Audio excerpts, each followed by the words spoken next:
السلطة. Assalamu alaikum wa rahmatullah.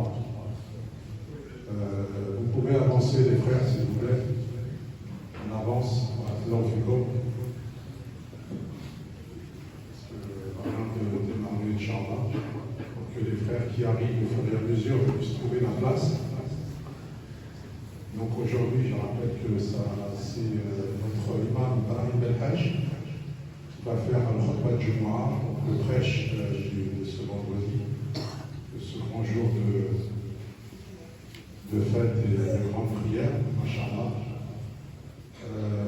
Ibrahim Belhaj est en alternance avec Ibrahim Gori. Voilà, chacun fait son tour pour le prêche du vendredi. Là, on fait comme donc on continue la participation pour notre projet qui est toujours en cours.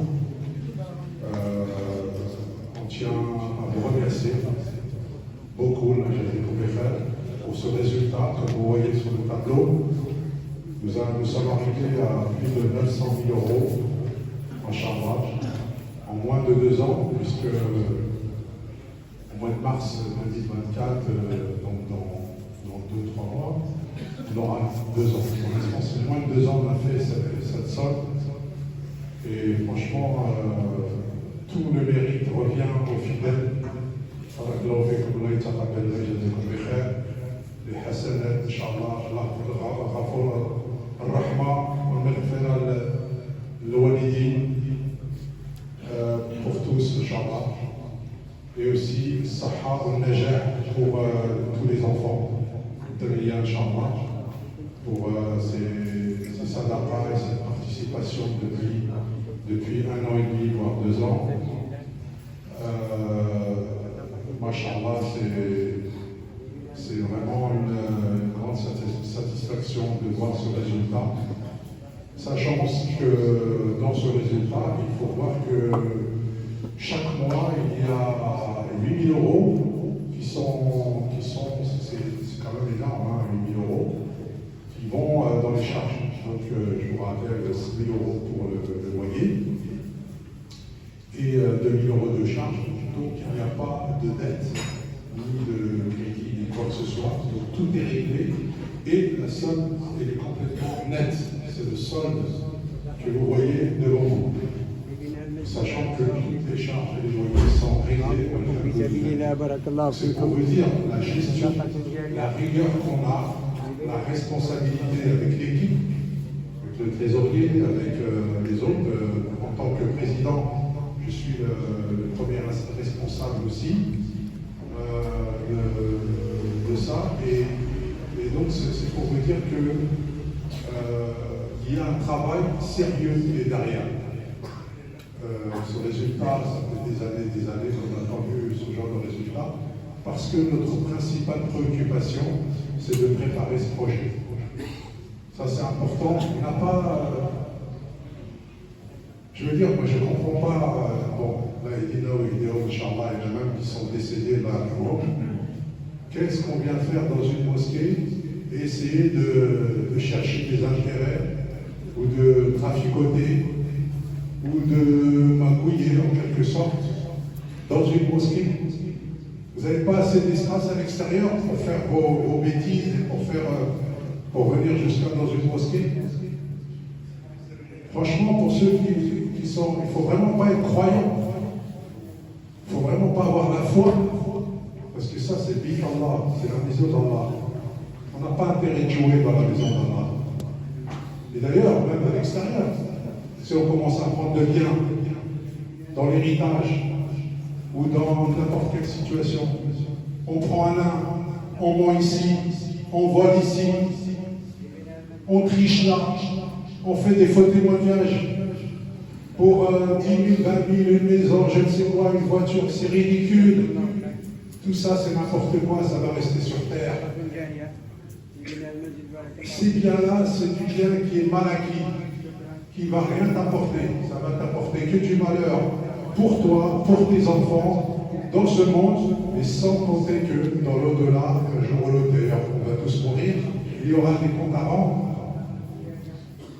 Il y aura des comptes à rendre On est des croyants. On n'est pas là, on fait notre vie, et puis point, après on meurt, on disparaît, il n'y a plus rien. Non. En tant que croyant, on sait pertinemment qu'on va avoir les Hissènes ou les Iqab. Il va y avoir des comptes. Donc nous avons ce principe ici dans cette mosquée, et j'espère que tout le monde a ces principes ailleurs, parce que nous avons la responsabilité ici, mais partout il faut avoir ce principe. On ne triche pas et on ne vole pas dans toutes les situations. Ça c'est très important. Pourquoi? Parce que nous sommes des croyants, des musulmans pratiquants. C'est pas je m'appelle Abdallah, Mohamed, Rachid, etc. Et puis voilà, après je fais ce que je veux. Non, il y a une éthique, il y a un comportement très important. Il faut qu'on le rappelle de temps en temps. Et je me permets de le rappeler parce que c'est dans le cadre de cette collecte qu'on fait depuis 1 an et demi, de cette responsabilité que nous avons. Et voilà, nous avons des comptes à vous rendre et des comptes à rendre à Allah subhanahu wa ta'ala. Voilà, donc on doit en parler. Et il y a donc la transparence totale et nous avons une éthique. On n'est pas là pour venir, alhamdoulilah, on a des capacités, on a la possibilité d'avoir un certain à l'extérieur, etc.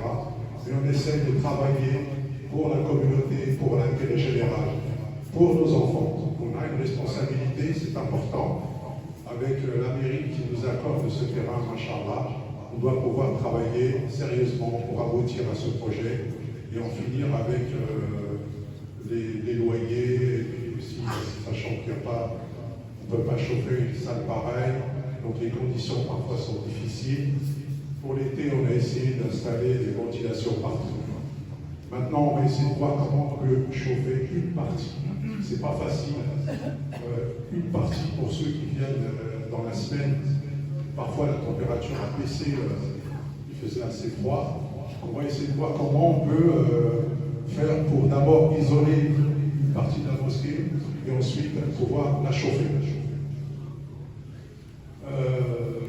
Donc voilà, c'est important. Tout à l'heure, je disais sur la première l'importance des gilets jaunes, parce que la première, c'est vrai qu'il y a beaucoup plus de monde, il y a beaucoup plus de problèmes.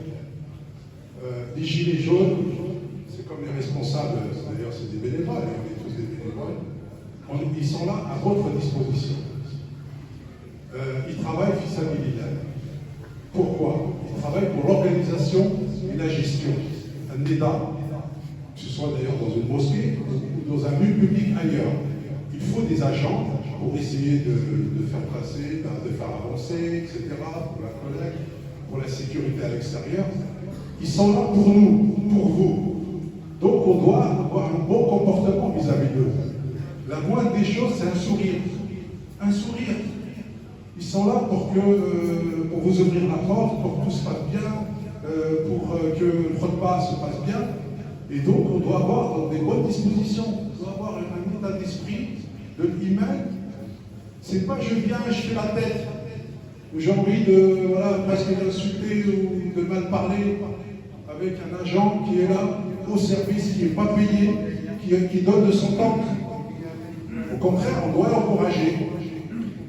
On doit dire, Masha'Allah, bravo, on fait des doigts pour eux.